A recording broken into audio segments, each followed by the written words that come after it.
Hello folks, welcome back to my YouTube channel Learn to Code by Saurav. Today in this video I'm going to show you how to use Swagger in a Spring Boot project. So in this video I'm not going to create a Spring Boot project separately. I'm going to use existing Spring Boot project which I've developed earlier. If you are new to the channel, I suggest you watch the previous videos in the series. Link is in the description below. Now let's start with the video. Swagger is an open source project used to generate REST API documentation for RESTful web services. It has few uses, like it is used to design the API, it is used to develop the API, and it is used to document the API. And also we can test it from the Swagger UI portal. So it provides the Swagger UI portal where we can see the documentation of the API, where we will see all the details of the API, like API version, API description, every endpoint description and all. What is the response code of the API, what is the request type, what is the request body, what is the response body, what is the error response and all. And we can test it from there also. So this is one of the main advantage of using Swagger. One is the documentation of the API. Also we can test it from the Swagger UI portal. And third, let's suppose if there are front-end teams working parallelly and they want, or any API consumer, they want details of the API. So instead of giving the manually written API details documentation, we can just send the URL of the Swagger, and from there they can access it and they can see all the details, right? So now let's dive into the implementation without wasting any time. So let's first add the dependency in POM file. So I've already kept dependencies in my notepad and also the configuration file. So just copy paste. I will just copy paste this dependency and add it in POM file. You can use the same dependency.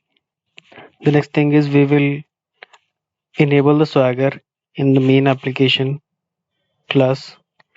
So there is this annotation called enable Swagger. So let's add this annotation here. And also there is one configuration code we have to add. So I've already kept it in the notepad. Let's just copy paste.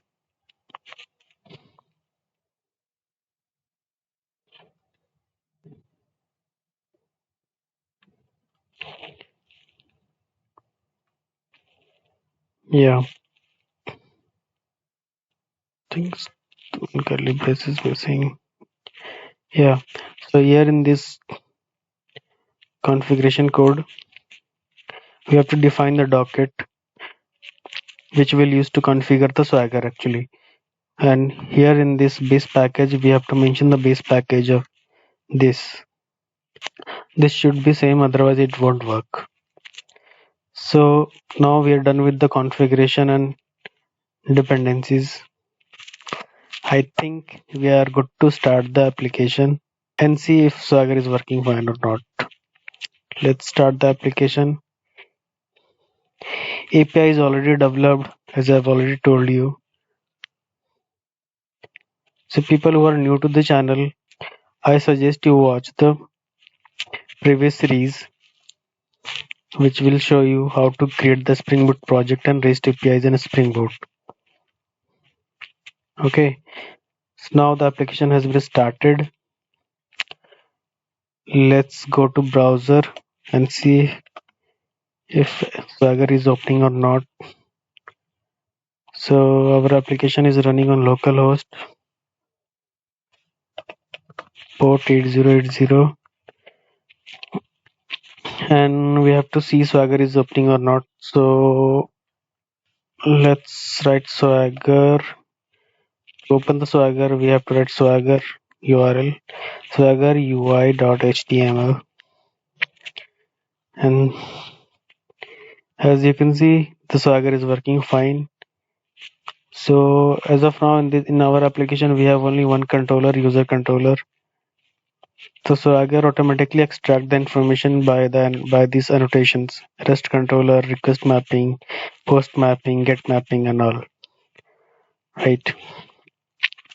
So as you can see, we have only one controller. So it is showing us only one controller, user controller. When we click on it, it will expand and show us all the endpoints in this API. So we have total 5 APIs. To confirm, let's check in the code base. We have 5 APIs. One is save user, second is get fetch user by ID, third fetch all user, fourth update user, fifth delete user. Same APIs are there, same APIs are here also.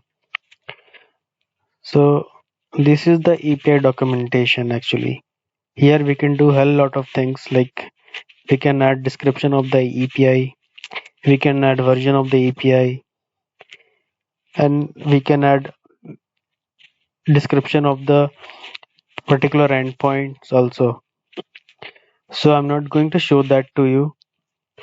I want you guys to do these changes and let me know in the comment below if you face any issues. So let's come to the usage of Swagger.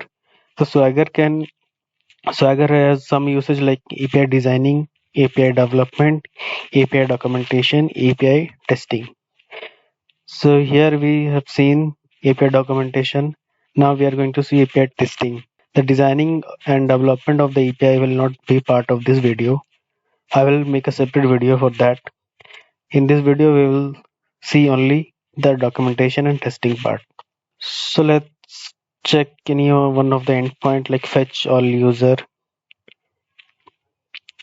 or fetch user by ID. Expand it.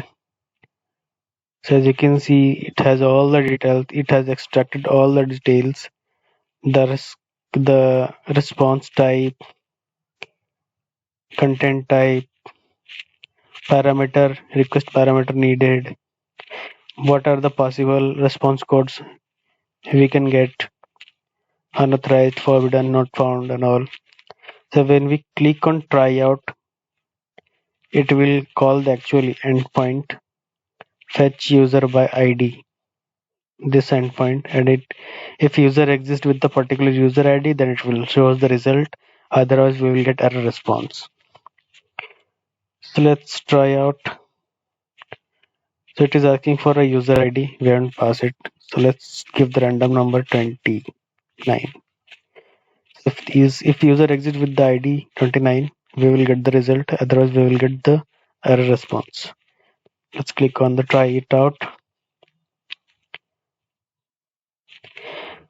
So we got the response, but this is the error response. As you can see, error code user not found. User is not available with the ID provided. Let's try giving it another ID 2. Try it out. We got the response. User is available with the ID 2. We can also see the connection, content type, date, keep alive, transfer encoding, and all other metadata of the response. Curl. We also get the curl, so we can test it from the CMD also using this curl or Postman. So using Swagger, we have a lot of information to work with. So if someone needs the API details, we can simply send this URL, the base URL, and they can go through all the details of the API. Also, they can test it. So this is it, guys. In this video, we have seen how we can work with Swagger and Spring Boot. So if you find this video helpful, please do like, share, and subscribe. I will see you guys in the next video. Thank you.